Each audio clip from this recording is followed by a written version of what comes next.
Greetings, everyone. Welcome back to That's a Take. I'm your host, Bruce James Bales, and we're back with another stellar episode. Take 6 is my conversation with Kaitlyn Busbee about the advantages of graduate film school. Kaitlyn recently wrapped up her studies at NYU, and she was kind enough to sit down with me to walk me through what it was like going through that program. Throughout the whole episode, she's incredibly transparent and eloquent about her experiences, and the whole conversation felt rather therapeutic in a way. I made my first real short film with Kaitlyn, and it's been great to see her flourish and grow as a filmmaker, so this talk was long overdue and full of great advice. I've always been curious about film school and graduate film school, and Kaitlyn did a really great job of highlighting the advantages despite her distinctly altered experience due to COVID. I was actually able to work on a few of her NYU projects, so we talk about those, what it was like working in the city, what it was like having access to the top-of-line gear, and how the program helped Kaitlyn to become a better filmmaker across the board. With that, let's get into it. Here's my conversation with Kaitlyn Busbee about the advantages of graduate film school. Yeah, we're here today to talk about your experience at film school, graduate film school specifically. I think one reason why I wanted to talk to you is because I've always been really curious about film school, and I think there's so many good things about it, and some of those things maybe get overshadowed in the greater culture of the filmmaking internet sometimes. The people that like to revolt against film school. Yeah, and that's all well and fine. They're entitled Sure. to their opinions, but I wanted to get it more from, someone who's actually experienced it and talk about those good things and talk about the things that you really took away that made you a better filmmaker. Mm-hmm. In case someone is on the fence about an experience like this, whether it's undergraduate or graduate film school. So to start off, kind of just give us an overview of what program you chose, where did you study, and about how long was the program? Yeah. So after looking around for a while, I chose NYU Graduate Film School. They chose me also, thankfully. Yeah.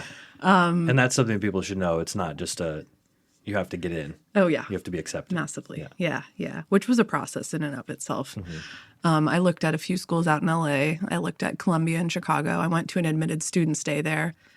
Bless that program, not for me. It was a kind of messy day, and it just felt like the organization wasn't there, and like the passion didn't fully feel there for me. Also, just the instructors that I met, it just didn't feel like the right fit for me. Yeah. And then I went to New York after I got invited for the interview, so I wasn't in yet. Mm-hmm. And that was the day I was like, I want to go here. Yeah. This is the place I want to be. That's great. Yeah. What was it that stuck out to you specifically? Do you have a moment or a couple things that just kind of made you feel like that was the home for you? Yeah. I mean, I think in and of itself, the like place of NYU, it's a campus that's embedded in the city. Mm-hmm. So you go there and it's like, oh, I'm in New York. This is the campus. New York City is the campus. And that is such a part of the experience of going to Tisch. And then it was the interview, which is about a 30 to 45 minute process. Mm-hmm. During COVID times, it went remote again. I think they're back to in-person again. Good. But it was something where, if there's any way you can be there in person. I had classmates down the road who, flew halfway across the world just for the interview. Wow. So, it's a process where you have 3 of the professors sit down and ask you about why NYU, what makes you want to become a filmmaker. And it was exceptionally personal. It was a very vulnerable interview. And I was like, okay, so this is a program, unlike what I felt like from the other ones, where they're going to meet me where I'm at, as opposed to me having to like retrofit myself into where the program is at. Yeah. Mm-hmm. Wow. That's a great reason to go to NYU. I mean, that's what you want out of education. Having an education background myself, like the education that's tailored to the student is the best education you can get. So I'm really happy to hear that. And also, there's a great point about the city being sort of your backdrop for school. You're talking about a city that's so vivid. It's such a crazy color palette. It's a culturally diverse city, unlike any other on, that side of the United States. Really, it's a mecca. It's one of the first cities in the United States that really grew and flourished. And how did you find yourself being inspired by the city once you decided to go there? Yeah. I'm Iowa born and bred. Went to University of Iowa undergrad, spent about 7 years in Iowa City after working in marketing at the hospital. So I'd never lived in a big city. And so I think there's this initial sort of like shock that happens, but it wasn't a bad shock. It was like an exciting shock. I was like feeling invigorated and inspired in a way that I don't think I had felt before.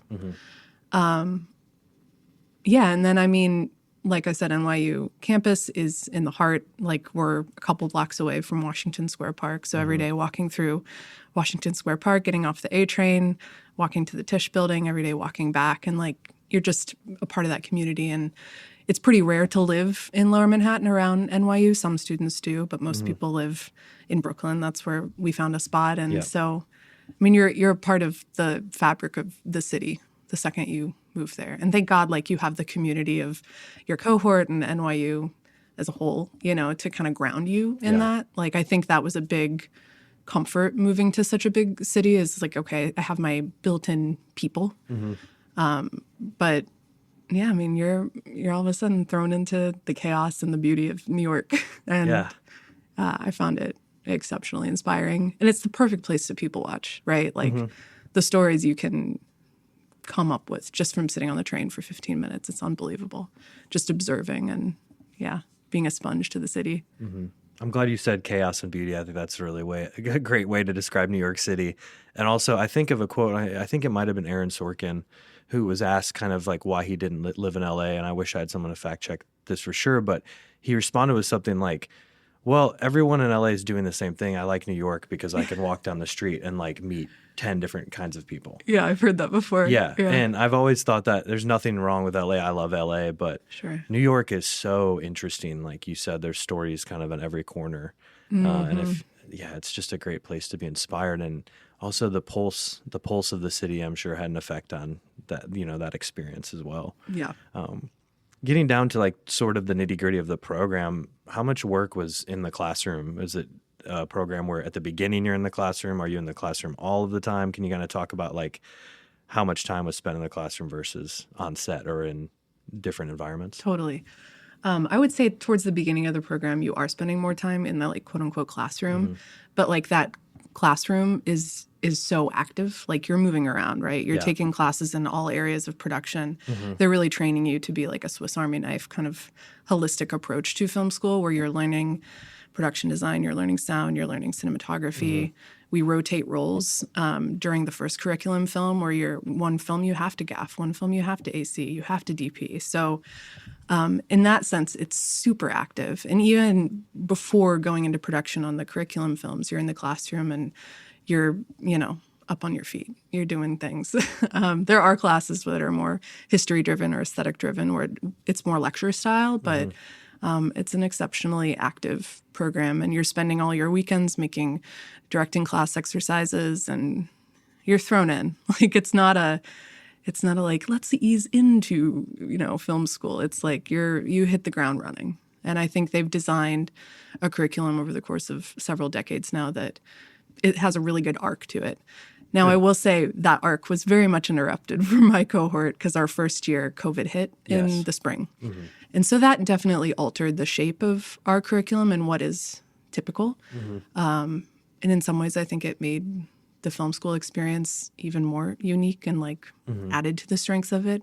In other ways, it was certainly, you know, a detriment. There was a big period of time where we were virtual, and it's hard to do something that is so active virtually. So they had to kind of shift things around and get a little bit more writing focused during that period of time. But yeah, I mean, I'd be happy to walk you through the like curriculum as a full, or at least just like the bullet points, right? Yeah, that'd be great, because I think that's one thing that people aren't going to know unless they go to film school, right? Is like, what's the structure of the educational experience? Yep. Yeah. So I mentioned taking classes in all these like areas of the production, pre-production, post-production, you know, arena of filmmaking. In your first year, the first project that you're gearing up towards, that you're like working in all your classes towards, is what they call the MOS. And it's a 4-minute, no dialogue, shot on black and white film, 16 millimeter film. Cool. And so how it's designed is like they have all these restrictions kind of at first with the first curriculum film, and with each curriculum film, they're kind of slowly removing some restrictions, right? Very cool. So that first one is all about visual storytelling. Yeah. I mean, why not start with a silent film? If you can't tell the story of the silent film, they're going to have trouble with the words and Exactly. sound. That's awesome. Exactly. That's a cool challenge. And I know we've talked about like shooting on film and, you know, how you have to, like, it's forcing you to be intentional. Because like at the end of you only have so much, you know, film stock that you're working with. Exactly. Yeah. You can't like roll too soon, play with improv too much. Like you really have to be super intentional with everything you're doing. So that was a great one to start the program out on. That's fascinating. So talk about kind of how those restrictions are lifted over time. Like what's after the MOS project? So after MOS, which is very, I almost wanted to say manufactured, but it's not manufactured. It's very organic how they like help us kind of find our voice and the script that we want to tell and, you know, the specificity of it. But then they switched to what they call the OCS, which is an observational character study documentary. And that's a short documentary that we shoot over that first break. So we've just gotten done with a semester of classes. We've just gotten done shooting this MOS film, cutting it, finishing it, going to a big review where all the professors watch it and like tear you apart. But it's a good thing. It's a helpful thing. We have to talk about that a little bit more. Yeah, there are a lot of tear apart sessions. It's out of love though. Yeah. And then you move into this documentary project, which is supposed to be kind of the antithesis of that. It's very freeing. It's all about just observing, listening, you know, being open to the moment. And yeah, so that was the first project I did over break after that first semester. I got to be honest, hearing this, it's just, you know, reinvigorating me with the idea of why I wanted to talk to you. Because, like, I think this is a really well-crafted program we're talking about so far. I mean, we're 2 films into your experience in grad school, and already, like, I'm like, oh, wow, what an amazing exercise to learn how to be a better storyteller. So after your OCS, what comes after the observational character study? Yeah, well done. So MOS, OCS, and then at that point in the program, it's supposed to be spring narrative. Spring narrative is a 7-minute tops long script that you're creating, up to 3 characters, up to 3 locations. Now, we were 3 weeks away from going into production on our spring narrative projects, and COVID hit. Yeah. And so massive, you know, pivots all around. I think it was March 13th. Everything went remote. Some people, including myself, you know, decided to hunker down in New York and kind of ride out the situation. A couple weeks into that, realized that, you know, it was going to be a longer situation. So at that point, I decided to come back to Iowa for a period of time. And we were remote at that point. It didn't make sense to stay in a little Brooklyn apartment when we could be near family and have space and nature and all that. So, so spring narrative was definitely put on hold. And they ended up, after a lot of kind of stumbles and just being human together and kind of figuring out the way forward, adding essentially another curriculum project, which was an isolation film. And so we all made films by ourselves about our period of time during COVID and remote learning. Wow. I applaud them at their ability to pivot, honestly. And what a bonding experience that must have been for you, not only with your cohort, but with the professors and the people running the program. I imagine that in some ways this brought you guys closer together, even though you're farther apart. Is that true? Yeah, absolutely. Yeah. And they made like a concerted effort we have something every month called a chair workshop where the chair of the department brings in, you know, usually a very exciting guest. We watch a film, we talk about it with them. And they made an effort to really bring in, you know, exciting guests during that period of time because the whole world was remote. Like we got access to some really interesting people. We had a lot more class meetings, cohort meetings where we were just hanging out together. Writing groups emerged out of that period of time. So it was, we made it as worthwhile as we could, for sure. That had to be tough. But I applaud your guys' willingness and ability to be flexible throughout what was ultimately one of the most wild rides of our existence so far, I think. So yeah, definitely an interesting experience. Going back to sort of the structure after our added isolation film, what's next in sort of the trajectory? Yeah, so then I was like, okay, let's get back to the spring narrative that you guys were about to go out on production for. Good. And that I actually shot here in Iowa and you crewed up on. Yeah. I was very lucky to have the whole like Iowa crew of awesome former collaborators suddenly enter this world of NYU, which I had been in for, almost a full year at that point. And so it kept getting delayed. The SAG guidelines, were exceptionally strict, and they should have been at that period of time. Yeah.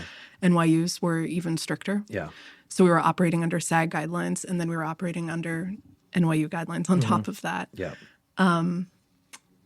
Production kept getting pushed. It got to a point where it was unclear like when we would be able to go out and actually make films again. We were given a window of time where we were given the green light. I decided to shoot early because I had written a script that could very easily be shot in New York, but also could definitely be, transplanted to Iowa. So I pushed to shoot early and make the film while I was still back before heading back out to New York. So that happened end of December into January of, this would have been 2019 going into 2020. Yep. Yep.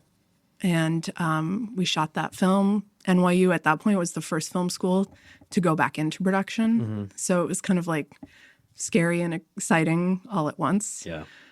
I had cast very intentionally a married couple because I was able to prove that they were already like potted. Yeah. And they could be closer than, Yes. 6 feet. Yeah. Right after I got done shooting my film and went back to New York, the restrictions got even tighter. They pushed production a little further down the road. And now even if actors were quote unquote potted together, a married couple, or had been, quarantining together for 2 to 3 weeks, they still had to be 6 to 10 feet apart at all times. So it changed scripts for a lot of my classmates and friends. Yeah, and definitely. it was like a period of time that was all about flexibility. Yeah.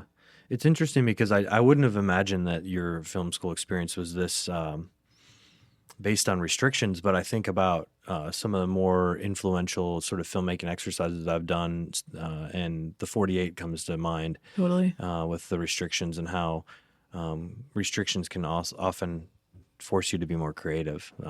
So how did you continue that creativity forward after that film? And what was next? Yeah. So after the spring narrative, which we finally got around to, which admittedly felt, because we'd gotten like a quote unquote bonus film in our curriculum, it felt a little bit more akin to what they call the second year film. We were in our second years, we were making what was supposed to be a spring of first year project. So after that, I know it gets confusing. There are a lot of films in this program. We went to the true second year film. Got it. But we didn't go into production on that until our third year. Okay. I mean, everything was messed up by COVID. Right. Yeah. So that is a film that the restrictions, again, are lifted a little further even. So there are no more limitations on number of characters. There are no more limitations on number of locations. The only limitation that exists is it has to be 10 minutes or less. Okay. And so I went into production on that film in October of 2021. Great. And then after that, what are the last couple of projects that wrapped up your sort of making in grad school? Yeah. It becomes a little bit of like a choose your own adventure at that point. Cool. We're set with pretty specific classes that we take in first and second year. And then we start to get to like elective period of time. Now, most of just to like bird's eye view it and back up a little bit, most of the people that go to NYU are going in with the like hope and intention of becoming writer directors. Okay. We're all trained as such. However, because we break out and we learn all the different roles of a crew, like people start to find interests and loves that they might not have had before grad school. So you can graduate with a writing, directing focus, but you can also graduate with a cinematography focus. Great. You can graduate with an editing focus and a producing focus. Very cool. So did you find yourself venturing into any of those other areas other than writer director? Yeah, I've served as a DP on a lot of projects since I was like quite young, like 16 years old when I first started picking up a camera with buddies. And so that's always been a part of my bones and a part of my like, I don't know, how I like to explore creatively and how I like to collaborate creatively. So that did not go away during grad school. That definitely continued to like evolve and morph. And that was exciting. And it's still something I love to do. I did decide to still graduate with a writing directing focus. Yeah. A big intention of mine deciding to take the leap and go to NYU was like to be kind of vulnerable and personal here. Like I felt like prior to grad school, I was involved in all of these, very exciting projects. But they all felt like I was kind of supporting other people in their vision. Yeah. And I never felt like I had intentionally carved the time and space for me to like explore what I wanted to say and explore the films that I wanted to make. And so that was a big motivator for going to Tisch. And so it felt really like the move to still stick with the writing, directing path in terms of the focus in which I graduated. That said, like I did have all the qualifications to graduate as a DP too. Yeah, that's beautiful. I'm, without being sort of, I don't know. I'm proud of you for staying true to yourself in that respect. I think that's important, and it's hard in this film industry to like be like, no, I'm going to do this because this is what makes me feel most fulfilled. And I can tell by talking to you just outside of the podcast that this experience was fulfilling for you and that it helped you grow. And that's really all that matters. And that's why we're dissecting this here, is to figure out like, it's not about film school, this conversation, as much as it's about figuring out what works for you and figuring out like what you care about. And that's what a lot of the journey of being a filmmaker is taking that time and saying, what really matters to me? Because ultimately, like, we're storytellers. Yes, there's a business side, but we're all here because we like telling stories. Yeah. And like you get to the heart of it whenever anybody approaches me and is like, hey, I'm thinking about film school. I'm like, okay, I will be as much of an open book as I possibly can for you. Like, let's talk through the reasons why. Like, why is it that you are wanting to seek out this life move? What's behind that? And then we can figure out if it feels like the right move. And every program is different too. Like, I can speak truth to my experience, at least in at Tisch and at NYU, but every program is different. Yeah. I remember when I had kind of thoughts about it, I talked to you, and one thing I was impressed with your response was you weren't like, do it or don't do it. You're like, yeah, we should talk. Instead of like telling me yes or no, because it's like, clearly there's a lot. Yeah. It's not just a black and white answer where it's like yes or no. It's like, why? Right. And I think that's a guiding North Star for filmmaking as a whole, is the question why. But, kind of shifting gears a little bit, you kind of touched upon this, but you said NYU did a really great job of bringing people in to talk to you and to share work with you. Can you talk about some of your more memorable visitors, and like, more importantly, what were some really great lessons or a memorable lesson that you took away from one of those visitors? There are a lot. I mean, I was like, feel free to name drop. This is part of the cool thing. Like, feel free. Like, no one's going to roast you for name dropping. That's sweet. When you asked me to do this, I was like, okay, like, I'm going to try to be as helpful and honest as possible with this. And I glanced back through, what is now 5+ years of notes. And I was just like, I don't even remember some of it, because it's just, grad school's like drinking through a fire hose, and you're trying to stay on your feet and absorb as much as possible, because it's really very exciting.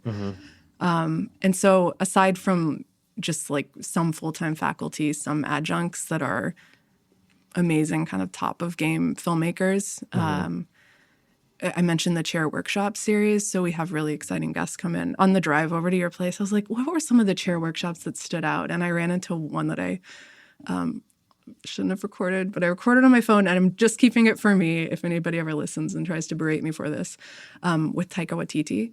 And we met with him during like the worst part of COVID, and he was just a beam of light. Good. And you can tell watching his films, but like the playfulness that he approaches his films with, he approaches everyday life with. And I think, one thing that we talk about, I've talked about with several professors now, but also the guests tend to talk about this too, is like every project is going to have a different way to prep for it, depending on the nature of the project. And Taika really spoke to that in terms of how they approach what we do in the shadows, and how he approached Jojo Rabbit. And just some really exciting and fun like gems from that. Around that time, we also got to speak with Roger and James Deakins, which was very exciting. I'm just going to start listing the people that like I've loved. Like, I mean, to be honest, this is me like fanboying out, because I'm all about this. Like, I want to know who you got. Just, it doesn't matter. Like, no one's gonna roast you. Like, we want to know the cool people you got to hear talk. Honestly. Oh man. So my third year, I was a GA, graduate associate for I was a cinematography graduate associate, and one of the professors I got to work with, who's just a powerhouse, is Fred Elms, and he shot a lot of David Lynch's work, among many other projects.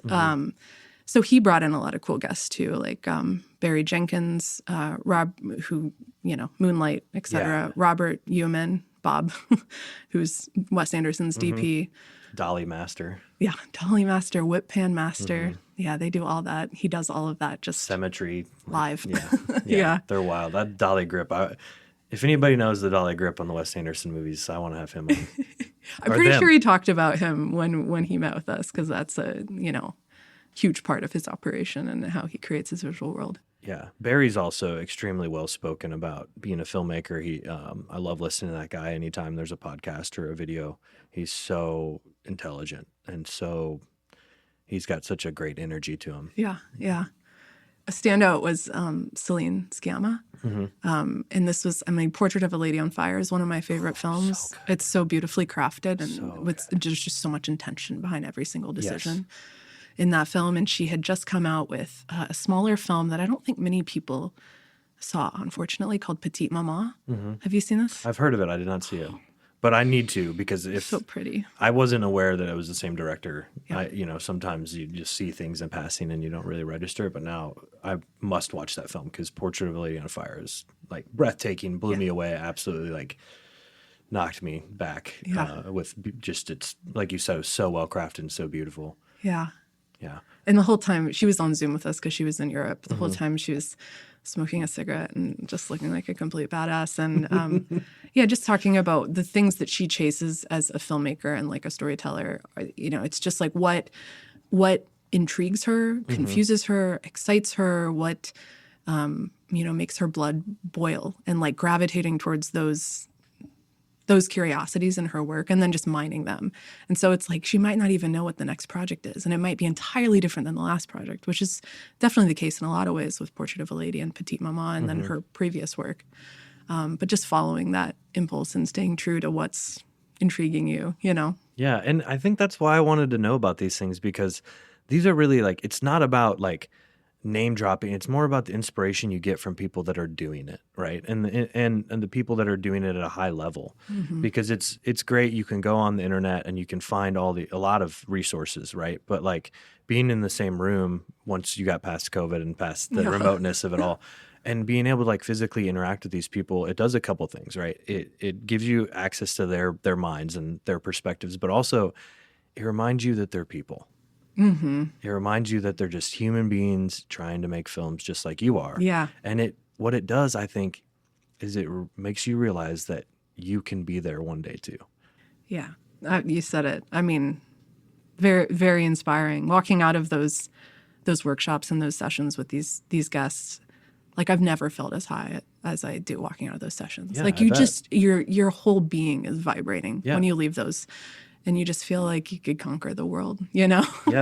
And you're talking about the best of the best. Yeah. You're talking about the upper echelon of filmmakers. Yeah. Those names are people that have made really great films. We're talking about Oscar-winning directors, best picture directors, So I'm blown away by that, because I think as much as people want to look at it and sort of balk and say, oh, it's just about the name, really, if it was just about the name, these people wouldn't still be in the film industry. Like, they're making good projects, and that is a part of the educational experience. More so, like you mentioned instructors, who are some that you really gelled with? And can you talk about like how you gelled with them and how those relationships helped to, you to grow as a filmmaker? A lot of professors that have also become friends now. I guess I'm just going to start listing the ones that like have left a pretty big mark on me, because I think I've had 20, 30 professors over the course, because they bring in adjuncts who are also coming in for a semester here and there. But as far as core faculty that have really made an impact on my work, Jen Ruff comes to mind. She's the editing teacher at Tisch. We have a few. She's one of them, and I just love how she approaches her work. She's a beautiful hippie. And she just approaches it with such like tenderness and truth and honesty. And she's a collaborator that I've shot a music video for her. We just booked the tickets 2 nights ago. I'm going to go shoot a film on 8mm in Costa Rica with her at the end of May. Amazing. Which I'm so stoked about. Now I'm like, wow, I got to pull up my old, celluloid notes and figure out how to shoot 8mm because I have not done that one yet. But she's somebody who comes to mind that is just really, she inspires us to stay true to our internal, truth barometers with the work that we make. Andrew McLean, he was my thesis faculty advisor. He's a writer-director who... There are 2 directing faculty members that come to mind for this question. One is Andrew. The other one is Alexander Rockwell, who both were in my interview that I told you about. Your invitation interview where you went and the 3 people are grilling you about your passions. Yeah, which, side note, the reason why I wanted to go to the program, not solely, but they asked in my interview, like, when in your life have you felt the most shame? And I was like, whoa, like, that's a big question to ask somebody you've just met. Yeah. But they're just trying to, like, see if you can be open and vulnerable and truthful. And also then, say that story, tell that story however it feels right to you. And then they kind of walk you through an exercise of, like, how would you say that in a visual way without words? So that's all a side note. But wow. Yeah. And that's your interview that's to get in. Interview. Okay, wow. Yeah, so Alexander Rockwell and Andrew McLean are 2 directing faculty members who have very different approaches. Alex is very much like guttural, and I know you and I were having a recent conversation about, like, acting theorists and Meisner versus Grotowski. Yeah. So, like, Alex is very much in the Grotowski mindset of, like, let's get into the work through our bodies. Yeah, yeah. And Andrew's like, okay, no, like, let's approach this a little bit more, like, intellectually. And, like, why do we do the things we do? So those are 2 teachers that come to mind. Well, that's cool that you're able, I think that's the beauty of, like, the educational system when it works, right, is you get these 2 schools of thought juxtaposed against each other. And that is, like, so illuminating. Because you can be like, oh, I like what Andrew's saying here. And, oh, I like this coming from here. And you can create your own thought. Because, like, why I was drawn to education is because some of the most memorable, life-changing experiences I've ever had were in a classroom or in an educational setting. Because the guidance that you receive, it's really just reinforcement. You're doing all of it yourself. Those people are just reinforcing your learning. So it's great to hear that you had people on both sides of the spectrum to learn from, and it's not just like one school of thought. Right. And it seems like it's a really diverse program across the board as far as, like, the way people think and the way they create films. It's not just, this is the way you do it. It's like, here's how some people do it. Yeah. Figure it out for yourself. Exactly. Yeah. I mean, I think you nailed it. They are so transparent about, like, hey, this is what works for me. Like, you got to find what works for you and add the things that do work for you to your toolkit and then pull them out when you need to, Yeah, we're all just making our toolkit and deciding what tools we want in the kit. Yep. That's great. Yeah. Speaking of toolkit, that's a great segue. I love when good segues happen naturally in the podcast. It makes me so happy. It makes my job so easy. You've designed this. You're the architect. I guess I did. I don't know. But you talked to me about having access to gear, like top of the line gear. And I know some people are just, like, complete gearheads. We won't go down that path, but, like, how important was it for you to be able to go to a rental house and to tinker and prep and test? Like, that's something I don't take for granted without a rental house close by.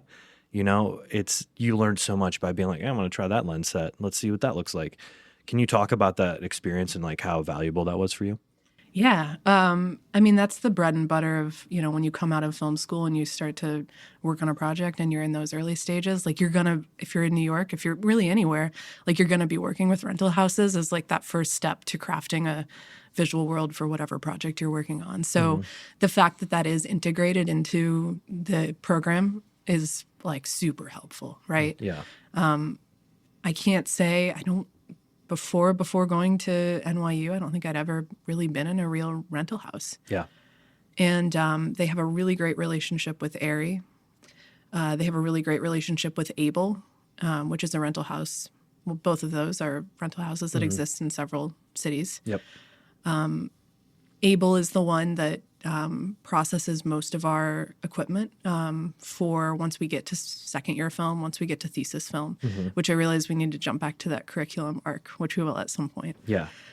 And so you also have the NYU Production Center, which does provide a lot of our equipment for whenever we go out on set. But it's kind of a hodgepodge of, okay, we're getting some stuff from this rental house and we're getting some stuff from NYU. And then once you get into advanced cinematography classes, you have full classes at like Panavision, at ARRI, and you're building cameras, you're playing with cameras, you're generously from them, like taking out cameras for a few weeks to play with in the classroom, which is how we were able to shoot on 35 millimeter for the cinematography practicum class. So, yeah, I'm just grateful, A, to have that access, and B, that rental houses are like supportive of students. Yeah. You know, and also want to extend the relationship past studenthood into like, I'm out of the program now. Like, hey, I'm trying to make this short film. Like, it's not a huge budget. Can you help me out? And usually they're pretty supportive. Yeah, it never hurts to ask. That's one thing I've learned. And I think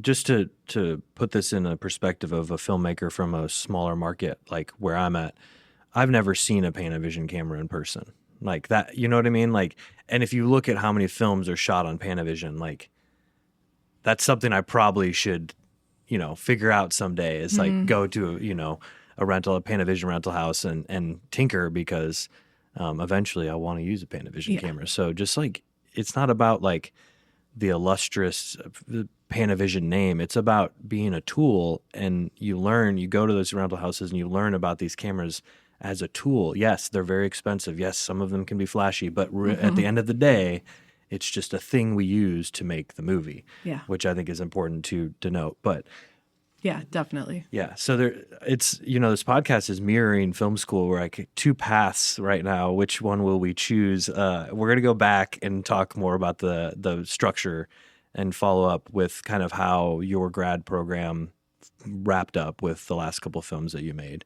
So you should want to pick it up there. And then I want to talk about 35 millimeter as well. Definitely. Yeah. One note I want to say, what you just said in regards to like, hey, this is just a camera and like a tool to make the film. We had a really wonderful cinematography professor, Felipe Vara Del Rey, who's now out in LA. He left New York. But he, really hammered into us through his class that every camera is kind of the same. Like at the end of the day, like, yes, they have different bells and whistles and different tools to approach the work with, but it's about what you put in front of the camera, not to sound cheesy, but it is. 100%. So, he would always, when we were, especially in pre-production for projects, would ask us like, if your protagonist were to shoot this film, like how would it look? And so that's great. Yeah, approaching prep, approaching the visual world of the film, the visual world of the film through the eyes of the protagonist is like one of those tools that I was like, oh, I love that. That's and it might wonderful. not be applicable to every single project, but man, it gets you thinking about your film in a whole nother way. That's really great. Yeah, that's really great. And I think it's interesting for me, having recorded like 6 of these podcasts so far, there's like all these recurring themes because I'm interviewing like people that started more in the indie level. And one of them is like, don't get caught up in technology and just make your movie. So getting back to making movies, where did you go from second year film? After second year film, where did the trajectory take you? Yeah, so I mentioned it at that point as kind of like a choose your own adventure. Yeah. So there's this class that's offered that's called Collab. That's really an exciting opportunity. A lot of students at that point are a little burnt out, and so they don't take the opportunity for Collab. But what it is it's a directing class. So you have, I think it's like 7 to 10 writer-directors who apply for the class and then get selected. You have the same amount of DPs who are in a cinematography practicum class. You have the graduate actors. So then we start to branch out into different departments from grad film, which is the exciting part. And then you have the production designers. And so you start to really get to work like interdepartmentally. And that's an exciting opportunity. I decided to approach that class as a cinematographer. I was one of those that felt a little burnt out with writing and directing at that point and wanted to just kind of collaborate and explore more of the cinematography world. So I shot one of the collab films with somebody who's become a dear friend now. And that film surprisingly ended up premiering at Tribeca, even though it was shot over the course of a weekend. So I think what's exciting about that is like you start to get to meet collaborators who are like, all boats rise, right? Yeah. So they're just upping your game. And that's something that one of our professors at NYU, Spike Lee, says really regularly is like, let the people around you up your game. Yeah. Yeah. On the first episode of the podcast, Marissa used a great phrase that is applicable here, which is network laterally, and find people that are like at the close to the same level as you, but like I think it's easier to like grow and rise with people that are like right about the same level with you, but even like a step above you, you know what I mean? 2-3 steps above you, sometimes it's like too much of a stretch, but that person you're like, oh, I really like what they did here. And then you rise to that level and you sort of join them there, which is sort of akin to the quote you had about all, high tides raise all boats. But so from there, you're getting to collaborate, you're getting to be, a cinematographer, take a break from writing and directing. How did that sort of invigorate you for what was next after collab? So after collab, you also have the opportunity to take a commercial directing class, which has always been a huge interest of mine, especially coming from a marketing background. Before going into grad school, I was really interested in getting back into that world just on a little bit, larger scale. Yeah. And so we take a class with kind of rotating professors take that on, but always like working commercial directors. And throughout the course of the semester, you make a commercial. And it's leading up to that, you are playing with, similar to our directing classes, a lot of weekends of what we call directing exercises. So like little assignments that we have to go out and shoot and then bring back to the classroom and then get workshopped. But yeah, at the end of that semester, we shoot a commercial, which we can shoot on 35 if we want to, or we can shoot on digital. I think at that point we were still shooting on red, which I'm not the biggest fan of, but it gets the job done. Yeah. An older model. So, so I made a Apple AirPod spec commercial in that class. And then you move on to thesis. Nice. And so that's what wraps up your whole experience at NYU. A quick tangent. I'm really impressed that they did a commercial directing class. Yeah. I mean, I'm kind of shocked by that, to be honest. Really? Yeah. I mean, like, filmmaking, at least educationally, seems so narrative focused and documentary too. Yeah. But you don't hear much about like educational experiences to do with commercial, and like that. I think it should be more prevalent. So I'm really happy to hear that. What, just as a tangent, what was something that you took away from that class that stuck with you? If there's something that comes to mind.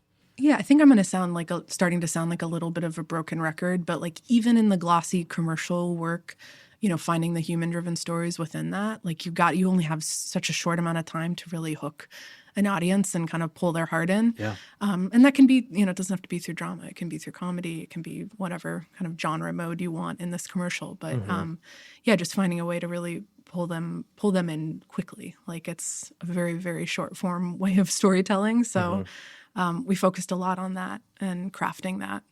Yeah, I think it's easy, from my perspective of working in the commercial world, it's easy to get far away from what we're trying to do, which is ultimately like we're trying to connect with an audience. And sometimes with commercial work, it's almost like the options are too prevalent because you can kind of do whatever you want. You can kind of work with any genre you want, which I think is great. Right. But that's also like daunting a little bit because you can do so much. But I think we're in a golden age of commercial work. We have been for like the last decade. We're just seeing some really great stuff and stuff that, pulls at your heartstrings, stuff that makes you laugh, stuff that technically you're just like, how did they do that? Yeah. I think of that Apple commercial with FK Twigs. That one comes to mind first. Done and by foremost. Van Hoytema and who is one person we got to talk with. Oh, one really? of our cinematography. In person or on Zoom. Okay. Yeah. I just oddly I'm just curious to see him in person because operating that IMAX camera, I assume you got to be a big, strong guy Seriously. to do, or big, strong person, to do, because man, that thing is huge. Massive. Yeah. That was a tangent. But so we're at thesis time. Yeah. And this is correct me if I'm wrong, this is the culminating project of your graduate school experience. Can you talk about what you decided to do for your thesis and, how production went? Yeah. So there's a cat. Sorry. This happens every time. I love this. And yeah, okay. So just for the viewers, I have a cat with my girlfriend Sydney, and his name is Bodhi. And usually for the first 40 minutes, Bodhi does not care to interrupt the podcast. But around 45-minute mark, he usually makes an appearance, and it always goes like this. I love this. Yeah, I know. He's your mascot. Everybody loves it. Sometimes he eats food in the background, and we have to do some sound editing, but we love him. He's beautiful. Yeah. He did I think it's in the episode that's coming out soon. He makes an appearance because he just came in and goes and I'm keeping it in. You have to. Yeah. You have to. He's gonna be a fixture in these podcasts. Yeah. So. That's good. Bodhi break is what I called it. Bodhi break. Bodhi Or break. you can have theme music for that specifically. That's a good idea. When I was doing my podcast with Hannah Rosalie Wright, we had a Bodhi break. Nice. Yeah, it was great. All right. But yeah, getting back to the question, I'll just go for it again. So the culminating experience in your graduate film school experience was this thesis film. Can you kind of run us through what you decided to do for a thesis film and kind of how production went? Yeah, absolutely. You have, similar to the kind of choose your own adventure feeling that has been the last year and a half of the program up till that point, you have a lot of options for how you graduate, how you officially graduate. Not only the tracks that I talked about, the focus tracks, but what you submit. So you can submit a full feature screenplay, which some people do if they're at that point where they're like, I'm not really feeling like another short film right now. Like I want to put all my energy in on this. They do that. You can submit a few episodes of episodic series content writing. So one of the classes we take is a TV writing class, which is great. And so that's a lot of times what people end up doing. Yeah. You can, I believe, create a doc too, which most people don't, but maybe some people have. What people tend to do the most at that point is shoot another short film. Yeah. And so that's what I decided to do, is shoot kind of one last, maybe not last, short film to culminate everything. And what restrictions are on the thesis? None? Finally. We have Free reign, baby. There. That's great. So how did that feel for you to just be able to do whatever you want with your thesis? I'm going to be real. I like the restrictions. See, they make us more creative. They do. They do. I still had a great time working on my thesis. We shot it at the end of this last summer. I'm still in post for it. It was a script that's been kind of living in my body for almost 10 years now. I wrote the first draft of it well before I even applied to grad school. But I like the restrictions, I gotta say. And what's great about that realization is that, they can be self-implemented. Yeah. You can make a film with the intention of, I'm going to stick to these restrictions, and I bet it's going to make it stronger in the long run. I think a lot of people do that. I think a lot of people think about films like that. And I always, with directors I work with, we try to make rules, like rules like, hey, how are we going to cover this? And try not to break them unless it's one of those moments where it's a rule breaking moment. Yeah. But that restriction builds structure. Yep. And often sometimes when you have the world at your fingertips, you're just like, give me some structure. Yeah. So really, one thing that I've gleaned from this conversation is that the structure of film school was helpful to you. It forced you to be more creative. It really made your brain sort of percolate and work harder in different ways. Would you say that's accurate? Yeah, I definitely think the structure is something that grounds you in that process and pushes you to, evolve as a filmmaker.